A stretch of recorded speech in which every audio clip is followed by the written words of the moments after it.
وبركاته. الحمد لله الذي هدانا لهذا وما كنا لنهتدي لولا أن هدانا الله. اللهم صل وسلم على سيدنا محمد مفتاح باب رحمة الله عدد ما في علم الله صلاة وسلاما دائمين بدوام ملك الله وعلى آله وصحبه وموالاه. ما بعد, kita bersyukur kepada Allah Subhanahu wa taala pada pagi hari ini kita dimudahkan oleh Allah taala dapat hadir di majlis yang agung, majlis yang mulia, majlis Imam Al-Arif Billah Al-Habib Ali bin Abdul Rahman Al-Habsyi. Mudah-mudahan Allah mengangkat derajat beliau dan Allah berikan berkah kepada kita sekalian dengan berkat beliau. Dan kita doakan para guru-guru kita, para habaib, para kiai, para asatidzah, para masyayikh, para tokoh masyarakat, dan khusus sahibul majlis Al-Habib Ali bin Abdul Rahman, insyaallah diberikan kesehatan, afiat, panjang umur, dan kita semua yang hadir di sini insyaallah dapat berkah dan manfaat. Amin ya rabbal alamin. Salawat kepada Rasulullah sallallahu alaihi wasallam adalah perintah dari Allah Subhanahu wa taala. Dan uniknya kita diperintahkan dengan beragam perintah oleh Allah Subhanahu wa taala. Kita disuruh salat, disuruh sujud, tapi Allah tidak melakukan itu. Ya. Kemudian juga banyak ibadat yang kita diperintahkan, Allah tidak melakukannya. Tetapi ada satu amalan, satu ibadat yang sebelum kita diperintahkan, Allah sudah terlebih dahulu melakukan hal tersebut. Dan para malaikat-malaikat melakukan hal tersebut dan senantiasa melakukan hal itu.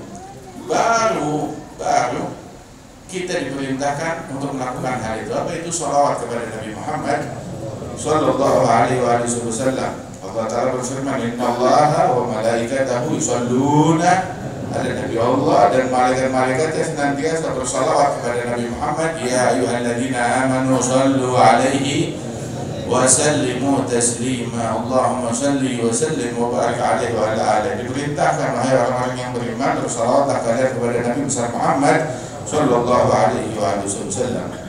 Dan salawat kepada Rasulullah sallallahu alaihi wasallam, para sahabat waktu turun ayat ini bertanya kepada Nabi Muhammad, ya Rasulullah, qad alimna kaifa nusallimu alaik. Kita sudah tahu cara memberi salam kepada engkau, maka ajarkan kepada kami kaifa nusalli alaik. Bagaimana sih cara salawat kepada Nabi Muhammad? Maka diajarkan oleh Rasulullah SAW, Allahumma sholli ala Muhammad wa ala ali Muhammad kama shallaita ala Ibrahim wa ala ali Ibrahim wa barik ala Muhammad wa ala ali Muhammad kama barakta ala Ibrahim wa ala ali Ibrahim innaka Hamidum Majid. Diajarkan sirah salawat Ibrahimiyah, itu yang kita biasa baca dalam sholat. Kita selalu baca hal tersebut. Kemudian sirah salawat Ibrahimiyah itu ada banyak sirah, ada banyak riwayat. Dan riwayat tadi salah satunya itu ada riwayat yang lebih lengkap. Yang lebih lengkap, kumpulan daripada banyak riwayat, itu adalah dari semua riwayat yang paling lengkap adalah Allahumma sholli ala Muhammadin abdika wa rasulika nabiyil ummi wa ala ali Muhammadin wa azwajihi wa dzurriyyatihi kama shallaita ala Ibrahim wa ala ali Ibrahim innaka Hamidum Majid wa barik ala Muhammadin abdika wa rasulika nabiyil ummi wa ala ali Muhammadin wa azwajihi wa dzurriyyatihi kama barakta ala Ibrahim wa ala ali Ibrahim fil alamin innaka Hamidum Majid. Lengkap salawat untuk Nabi Muhammad, An-Nabiul Ummi, dan juga kepada segenap keluarga Nabi dan para istri Nabi Muhammad, wa dzurriyyatihi, dan keturunan Nabi Muhammad sallallahu alaihi wasallam. Hadis sahih. Nabi ngajarin kita salawat dalam sirah Ibrahimiyah dan kita baca di dalam salat. Allahumma sholli ala Muhammadin abdika rasulika an-nabiyil ummi, hambamu dan rasulmu an-nabiyil ummi, wa ala alihi wa azwajihi wa dzurriyyatihi, serta untuk keluarga Nabi, para istri-istrinya Nabi, wa dzurriyyatihi, dan keturunan Nabi Muhammad sallallahu alaihi wa alihi wasallam. Sebab kenapa? Kok pakai bawa-bawa keluarga Nabi? Itu diriwayatkan disebutkan ya bahwasanya itu la tusallu salatal batra. Jangan kalian tuh kalau sholawat melakukan sholawat buntung. Tahu sholawat buntung, sholawat kepada Nabi tapi tidak kepada keluarganya Nabi Muhammad sallallahu alaihi wasallam. Makanya fil hadis diajarin kita tuh dalam salawat Ibrahimiyah, salawat kepada Nabi Muhammad dan keluarganya Rasulullah sallallahu alaihi wasallam, bahkan secara spesifik kepada istri-istrinya Nabi dan juga kepada zuriyahnya Rasulullah sallallahu alaihi wasallam. Kemudian salawat kepada Rasulullah sebagaimana di dalam hadis, "Man shalla alaihi marratan wahidah sallallahu alaihi biha asyara." Yang salawat kepada satu kali, Allah yang membalas orang tersebut dengan Allah melimpahkan salawat untuk orang itu sebanyak 10 kali. Coba bayangin, salawat dari kita 1 kali. Kita nih yang lisan kita penuh kesalahan, banyak bikin dosa, gak sedikit berbohong, gak sedikit mengumpat, gak sedikit mencaci, gak sedikit bergosip dan lain sebagainya. Keluar dari lidah kita yang kotor, salawat kepada Nabi Muhammad 1 kali. Berarti sholawat itu juga pas-pasan keluar dari orang yang penuh keterbatasan dan penuh kekurangan, kemudian diterima oleh Allah Ta'ala dan dibalas. Allah membalas sholawat kita 10 kali. Dari siapa? Dari Allah. Dari Allah yang maha sempurna, yang maha suci, yang maha agung, yang maha tinggi, yang maha besar, yang maha hebat. Allah balas 10 kali. Sampai ulama bilang, sungguh satu sholawat dari Allah untuk hambanya cukup kebanggaan bagi hamba tersebut dunia dan akhirat, cukup buat urusan dunia dan akhirat dia. Bagaimana halnya kalau 10 sholawat imbalan 1 sholawat yang kita ucapkan kepada Nabi Muhammad? Makanya orang yang paling dekat kedudukannya dengan Rasulullah besok hari kiamat, inna akrabakum minni manzilatan yaumal qiyamah aktsarukum alayya shalah. Yang paling dekat dengan besok kedudukannya di hari kiamat adalah yang paling banyak di antara kalian bersalawat kepadaku, kata Rasulullah sallallahu alaihi wasallam.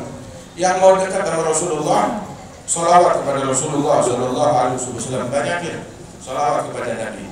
Tadi kan disebutkan itu di dalam hadis. Dan juga Al-Habib Umar bin Muhammad bin Salim bin Hafidh, itu beliau juga di dalam banyak momen mengijazahkan dan memerintahkan, menganjurkan, mewasiatkan untuk minimal kita sholawat kepada Rasulullah pagi 10 kali dan sore ataupun malam 10 kali. Itu minimal. Kenapa? Sebab dalam hadis itu barang siapa sholawat kepada Rasulullah SAW pagi hari 10, sore 10, maka wajabat lahu syafaati yaumil qiyamah, pasti dapat syafaat Nabi Muhammad besok di hari kiamat. Oke, di dalam Wirdul Latif, kumpulan wirid-wirid Nabi Muhammad, zikir yang disunahkan Nabi, itu Imam Al-Haddad mengumpulkannya menjadi Wirdul Latif ringkas, dibacanya pagi dan sore. Itu selalu dicantumkan habis hasbunallah, hasbiallah, la ilaha illahu alaihi tawakkaltu wa rabbul arsyil azim 7 kali. Kemudian Allahumma sholli ala Muhammadin wa alihi wa sahbihi wasallim, Allahumma sholli ala sayyidina Muhammadin wa alihi wa sahbihi wasallim sebanyak 10 kali. Kenapa dibaca pagi 10, sore 10? Itu dalam hadis wajabat lahu syafaati, pasti orang ini dapat syafaat dari Rasulullah sallallahu alaihi wasallam. Tahu enggak? Kita sholat kan? Tiap hari kita sholat 5 waktu. Sholat fardu 5 waktu. Kemudian juga sholat sunnah kita. Sampai sholat jenazah. Kita juga sholat jenazah kan? Dan itu semuanya enggak sah kalau di dalamnya enggak ada sholawat kepada Nabi Muhammad. Kita sholat fardu, zuhur, asar, maghrib, isya, subuh, sholat qobliyah, ba'diyah, duha, witir, sampai sholat gerhana bulan, gerhana matahari, sholat istisqa, sholat Jumat, sampai sholat jenazah. Kalau di dalamnya tidak ada sholawat kepada Nabi Muhammad, nggak diterima, nggak sah. Tanpa sholawat kepada Rasulullah Sallallahu Alaihi Wasallam. Ini kita menganut mazhab Syafi'i. Itu dalam mazhab Syafi'i kan di antara rukun sholat adalah as-sholat ala Rasulullah Sallallahu Alaihi Wasallam. Fi tasyahud al-akhir, bersolawat kepada Nabi Muhammad dalam tasyahud yang terakhir. Itu rukun. Kalau ditinggalkan maka tidak ada sholat, sholatnya gugur, hilang, nggak sah. Walaupun dia sholat 1000 tahun, tapi di dalam nggak sholawat kepada Nabi Muhammad di dalam sholat nggak diterima. Harus sholawat kepada Rasulullah Sallallahu Alaihi Wasallam. Terus malah dalam mazhab Syafi'i kan kita sholawat kepada Nabi Muhammad itu rukun sholat. Sholawat kepada keluarganya Nabi kalau ditinggalkan sujud sahwi. Yang ninggalin sholawat kepada keluarganya Nabi dalam tasyahud akhir, ataupun meninggalkan dalam kunut subuh, nggak sholawat kepada keluarganya Nabi. Sholawat kepada Nabi tapi nggak pada keluarganya Nabi. Kalau nggak sholawat kepada Nabi, sholat batal dalam tasyahud. Kalau nggak sholawat kepada keluarganya Nabi, maka dia sholatnya kurang, sholatnya cacat, dan perlu ditambal dengan sujud sahwi. Sampai sedemikian rupa ditambal dengan sujud sahwi, sebab dia meninggalkan ba'dul ba'd, tarku ba'dul shalah atau ba'dul ba'd, daripada sholat tersebut. Itu dalam mazhab Imam Syafi'i ya, al-jadid. Dalam mazhab qadim, dalam mazhab Syafi'i yang duluan, sebab mazhab Syafi'i itu, mazhab Imam Syafi'i, pendapat Imam Syafi'i, ada pendapat dia yang lama sebelum hijrah ke Mesir. Ada pendapat dia yang baru setelah beliau datang pindah ke Mesir. Itu makin banyak, makin luas pengetahuan beliau. Itu dalam mazhab beliau yang qadim, yang enggak sholawat kepada keluarganya Nabi, fala sholatallah, enggak, sholatnya enggak diterima oleh Allah Ta'ala. Artinya sholatnya enggak sah kalau enggak sholawat kepada keluarganya Nabi Muhammad Sallallahu Alaihi Wasallam. Maksudnya apa? Ini kita cinta kepada Nabi Muhammad jangan tanggung-tanggung. Enggak, kita cinta kepada Nabi, dia cintai istrinya Nabi. Wa azwajuhu ummahatuhum. Para istrinya Nabi Muhammad, mereka adalah ibunda-ibunda bagi mukminin. Tahu gak sahabat-sahabat yang udah sepuh, yang udah tua, udah kakek-kakek, kalau ketemu istri-istrinya Nabi Muhammad, apalagi Siti Aisyah yang waktu Rasulullah meninggal dunia usianya masih belasan tahun, itu kalau ketemu Siti Aisyah, tahu mereka bilangnya apa? Ya ummah, wahai ibunda kami, wahai ibunda kami. Begitu. Sampai Sayyidina Ali bin Abi Thalib memanggil Siti Aisyah, wahai ibunda kami. Wa azwajuhum ummahatuhum. Ta'zim kepada Rasulullah dan segala hal yang punya hubungan dengan Rasulullah Sallallahu Alaihi Wasallam, termasuk para istrinya Nabi Muhammad, dan juga termasuk kepada para sahabat Rasulullah Sallallahu Alaihi Wasallam, dan juga kepada keluarga Nabi Muhammad Sallallahu Alaihi Wasallam. Cinta kepada mereka karena Nabi Muhammad. Kita cinta kepada sahabat karena Nabi, cinta kepada istri-istrinya Nabi karena Nabi Muhammad, dan cinta kepada keluarganya Nabi karena Nabi Muhammad. Bahkan tuh sahabat sampai cinta kepada tempat yang dipijak oleh Nabi Muhammad karena Nabi Muhammad. Tahu gak Imam Malik bin Anas kalau di Madinah jalan gak mau pakai sendal, kagak mau naik kendaraan di kota Madinah. Di kota Madinah kalau lagi musim panas tuh tanahnya panas, dia gak mau naik kendaraan, gak mau pakai sendal. Ditanya kenapa wahai Imam, maka dijawab, di mana saya akan menginjak itu tanah dengan sendal sepatu saya atau dengan kaki kendaraan saya, tanah yang dipijak oleh telapak kaki Nabi Muhammad, dipijak oleh telapak kakinya Jibril, dipijak oleh telapak kaki sahabat Rasulullah Sallallahu Alaihi Wasallam, hingga beliau nggak mau jalan di Madinah dengan sendal, dengan alas kaki atau dengan berkendara, tapi nyeker, nggak pakai sendal. Radhiyallahu anhu warḍah. Bahkan tuh beliau nggak mau buang air di dalam kota Madinah. Kalau mau buang air, dia jalan keluar dari kota Madinah, keluar dari batasan kota Madinah, dia buang air di sana, baru balik lagi ke rumahnya. Radhiyallahu anhu warḍah. Ta'zim.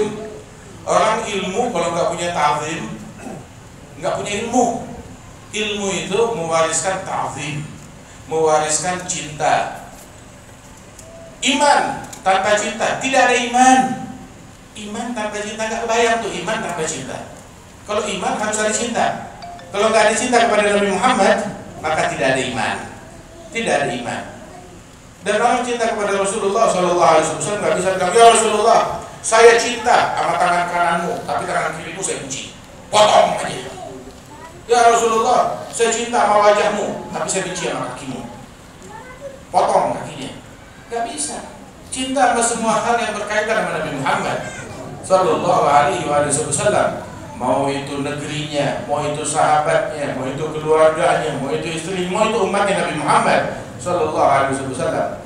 Makanya itu kan selalu dalam doa al-ma'dzur dari para ulama, auliya wa shalihin, Allahumma ighfir ummat Sayyidina Muhammad, Allahumma arham ummat Sayyidina Muhammad, Allahumma jbur ummat Sayyidina Muhammad, Allahumma aslih ummat Sayyidina Muhammad. Mendoakan umat Nabi Muhammad Sallallahu Alaihi Wasallam, man lam yahtam bi amril muslimin falaysa minhum. Kalau nggak peduli sama perkara muslimin, maka bukan bagian dari kaum muslimin. Nah, salawat kepada Rasulullah Sallallahu Alaihi Wasallam adalah ungkapan cinta kita kepada Nabi Muhammad, kepada sahabat Nabi, kepada keluarga Rasul Sallallahu Alaihi Wasallam. Salawat kepada Rasulullah dan perbanyak. Dan salawat itu adalah bagian daripada zikir kepada Allah Subhanahu wa taala. Dan itu dalam riwayat disebutkan uzkurullah hatta yaqulal munafiqun ya majnun. Zikirlah kalian kepada Allah yang banyak sampai orang-orang munafik mencaci kalian, hei orang-orang gila, banyak zikir. Atau ya murai, hei orang-orang yang riya. Kenapa berzikir atau salawat bilangnya riya? Nabi bilang zikir. Hingga orang munafik memaki kalian dengan makian begitu. Biarin aja, masa bodoh. Jangan pedulikan mereka. Banyakin zikir, banyakin sholawat. Justru yang lebih, kalau ada orang bilang kamu kebanyakan sholawat kepada Nabi Muhammad, itu kebanyakan sholawat. Allah lebih banyak dari kita. Allah sholawat kepada Nabi lebih banyak dari kita. Kita sholawat baru kemarin, baru setahun, 2 tahun, 10, 20 tahun, 30 tahun, 100 tahun. Allah Ta'ala dari dulu, innallaha wa malaikatahu yusholluna. Udah gitu Allah sholawat bukan sendirian, Allah dan malaikat-malaikat semuanya itu sholawat kepada Nabi Muhammad Sallallahu Alaihi Wasallam. Tapi emang sholawat itu undangan, yang dipanggil hanya orang beriman. Ya ayyuhalladzina amanu shollu alaihi wa sallimu taslima, diundang. Nah, kita mau nggak sama undangan sholawat dari Allah Ta'ala? Yang undang sholawat ya, bukan Habib Ali Kuitang. Yang undang salawat Allah Subhanahu wa taala, mengundang kita untuk salawat. Ya ayyuhalladzina amanu shallu alaihi wa sallimu taslima. Terus salawat itu amalan, satu-satunya amalan tuh yang dalam kondisi apapun diterima oleh Allah Ta'ala. Pasti diterima. Dan juga salawat kepada Nabi Muhammad itu simple, mudah. Enggak harus pakai wudu, ya, enggak harus duduk ngadep kiblat. Kalau kita baca Quran, mau megang Quran, harus punya wudu. Bahkan dalam zikir, adabnya juga ada sunnah-sunnahnya. Tapi kalau salawat lebih santai, mau di jalanan, mau sambil ngapain juga, salawat kepada Rasulullah Sallallahu Alaihi Wasallam. Asal jangan sambil nonton gosip aja di televisi. Salawatnya benar, nonton gosipnya keliru. Banyakin salawat kepada Rasulullah. Tahu kan kita ada Al-Imam Al-Jazuli, itu dia ada bikin kitab kumpulan sholawat-sholawat. Namanya apa namanya? Dalailul Khairat. Itu beliau saat itu jalan sama teman-temannya, sama murid-muridnya, dan di tengah jalan itu mereka kehabisan air. Mereka perlu berwudu. Ada sumur ada. Diintip tuh sumur, airnya ada. Mau wudu kagak bisa. Kenapa? Nggak ada timbanya. Ngakalin, nggak bisa nakal, nggak bisa dikeluarin tuh air, terlalu dalam. Kemudian juga nggak ada timba, nggak ada tali. Nggak lama ada anak kecil dari kampung dekat situ bertanya-tanya, kenapa kalian pada di tepi sumur ini ngeliatin ke dalam? Karena kita mau wudu nggak ada timba. Lah, kita sih kalau ke sumur ini ngambil air nggak pakai timba. Nah, terus pakai apaan? Begini, tuh anak mendekat, ditiup tuh sumur, airnya meluap keluar. Meluap keluar airnya. Lah tuh airnya kalian. Wah, mereka ambil. Terus nanya, kok bisa? Apa yang kamu lakukan? Ini anak masih belum balik, masih kecil, 8 tahun atau 9 tahun. Bilang saya tiap hari disuruh sholawat, diajarkan tiap hari sholawat. Berapa banyak kamu sholawat tiap hari? Ya nggak banyak, cuma 7.000, 8.000 kali tiap hari. Sholawat kepada Rasulullah Sallallahu Alaihi Wasallam. Tiap hari sholawat kepada Nabi Muhammad Sallallahu Alaihi Wasallam. Jangan heran Ada Syekh Al-Habib Umar bin Muhammad bin Said bin Hafidh, ada diundang sama beberapa, ada salah seorang presiden Muslim di luar negeri sana. Ya. Saat diundang oleh presiden tersebut, kebetulan presidennya ini adalah orang yang hobi sholawat, ngikutin thariqah, istiqamah. Kemudian dia bilang, ya Habib, doain saya jadi presiden, cuma saya sedih. Kenapa? Saya nggak bisa sholawat sebanyak dulu. Saya sekarang cuma bisa sholawat sehari 4.000 kali. Biasanya itu tiap hari bisa 7.000, 8.000 kali. Tapi sejak jadi presiden, saya cuma bisa sholawat sehari 4.000 kali sholawat kepada Rasulullah Shallallahu Alaihi Wasallam. Presidennya dulu kayak begitu, sholawat jadi prioritas. Masya Allah. Kemudian juga beliau Al-Habib Umar cerita kepada kita, ada satu wanita yang cerita kepada beliau, satu ulama dari Suriah, mungkin 30 tahun yang lalu, waktu ketemu di musim haji. Ulama Suriah itu bilang, ya Habib Umar, ada satu kisah yang unik. Satu wanita datang kepada saya, dia menangis. Ini kejadiannya waktu perang di Suriah, bukan perang yang sekarang atau sebelumnya, waktu kejadian yang lebih lama lagi lah. Banyak orang-orang terbunuh di sana. Mudah-mudahan Allah Ta'ala berikan pertolongan kepada warga Suriah dan kepada muslimin di seluruh penjuru dunia. Amin. Itu dia, wanita ini datang kepada saya menangis. Dia mau curhat, mau ngadu, dia menangis. Dia bilang, kenapa? Saya pikir mungkin ayahnya meninggal, terbunuh, atau suaminya, atau anaknya. Hingga begitu bertanya, saya bilang, wahai ibu, kenapa kamu menangis? Apa yang bisa saya bantu? Sabar. Ya. Siapa yang meninggal? Ayahmu kah? Atau suamimu? Atau anakmu? Bilang, enggak, tidak ada yang meninggal. Tapi yang menimpa saya lebih dahsyat dari itu semua. Apa yang menimpa kamu? Saya 3 hari gak mimpi Rasulullah Sallallahu Alaihi Wasallam. Maka si Ustadz ini yang melongo 3 hari gak mimpi Nabi Muhammad. Begitu belum tentu 3 bulan, belum tentu 3 tahun. Ini 3 hari, udah 3 hari gak mimpi Rasulullah. Nah, memang kamu mimpi Rasulullah tiap hari? Iya, saya tiap hari. Cuma ini musibah. Gak tahu apa sebabnya sudah 3 hari saya gak mimpi Rasulullah Sallallahu Alaihi Wasallam. Saya terhijab dari Nabi Muhammad 3 hari. Tolong bantu saya Ustadz. Ustadznya lebih butuh bantuan daripada si ibu ternyata. Masya Allah, saya dinasihatin banyakin sholawat, begitu, lakukan amalan ini dan itu. Ada beberapa kaum sholihin, para aulia, biasanya dia selalu mimpi Rasulullah tiap hari. Tahu-tahu seminggu Nabi Muhammad, seminggu gak mimpi Rasulullah. Setelah 1 minggu baru kembali mimpi Nabi Muhammad. Seminggu itu dia introspeksi diri, dia perbaiki, dia jalankan adab, dia jalankan sunnah, dia introspeksi dirinya, dia tambah banyakin sholawat. Setelah seminggu baru mimpi lagi pada Nabi Muhammad. Ya Rasulullah, apa yang membuat engkau menutup diri dariku selama 1 minggu? Aku nggak melihat engkau. Maka Nabi bilang, "Na'am, ada satu hal yang kamu lakukan. Kamu pernah di suatu hari, kamu pakai baju tangan kiri duluan yang masuk, bukan tangan kanan. Menyimpang dari sunnahnya Nabi Muhammad. Gara-gara itu Nabi Muhammad menutup diri 1 minggu dari itu orang. Nah kita sekarang kira-kira kapan kebukanya? Tiap hari. Ya masuk rumah nggak peduli kaki kanan kaki kiri, yang penting masuk. Masuk WC sama masuk masjid sama aja kakinya. Makan nggak peduli mau berdiri mau duduk, emang gue pikirin. Nggak pakai adab, nggak pakai sunnah. Tidur, boro-boro ngadep kiblat, tengkurap tidurnya dia. Waliyahulillah min dzalik. Bagaimana kita mau mimpi Rasulullah kalau kita jauh dari adabnya Nabi, dari sunnahnya Nabi Muhammad? Belum lagi yang subuh, yang kagak bangun malam, gak tahajud. Jangankan tahajud, kita ngomong tentang tahajud diketahui orang ya, bukan tahajud. Atau subuhnya bablas. Tahajud lagi, subuhnya bablas. Ngomongin duha. Zuhur aja gak kerjain, duha lagi. Bagaimana orang kayak begini? Sampai nggak kebayang, masa iya ada umat Nabi Muhammad yang seperti itu? Terus besok hari kiamat berharap macam-macam. Oh saya hari kiamat pengen gandengan sama Nabi Muhammad. Nabi jalan tuh masuk surga, sebelahnya Nabi saya selfie. Rasulullah Shallallahu Alaihi Wasallam. Sholawat sama Nabi. Jalanin yang fardu, mau mendekatkan diri kepada Allah Taala, jalankan yang fardu ditambah dengan yang sunnah. Ya, tutup aurat kaum wanita kita dengan benar. Jalankan syariat Nabi Muhammad. Mudah-mudahan Allah Ta'ala berikan hidayah dan bimbingan insya Allah kepada kita. Ini momen maulid, momen untuk kita makin dekat kepada Allah Ta'ala.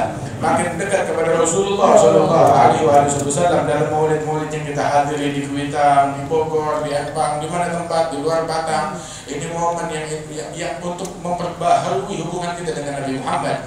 Insya Allah dijadikan ini maulid yang paling berkah buat kita sekalian, makin dekat kepada Allah, makin dekat kepada Rasulullah Shallallahu Alaihi Wasallam, dan Allah Taala anugerahkan kita perjumpaan dengan Nabi Muhammad dalam keadaan mimpi maupun terjaga. Wa min alaina bilikal mahbub jahran wa khafa birahmatika ya arhamar rahimin. Sallallahu alaihi Muhammad wa ala alihi wasallam wa akhiru da'wana alhamdulillahi rabbil alamin. Assalamualaikum warahmatullahi wabarakatuh.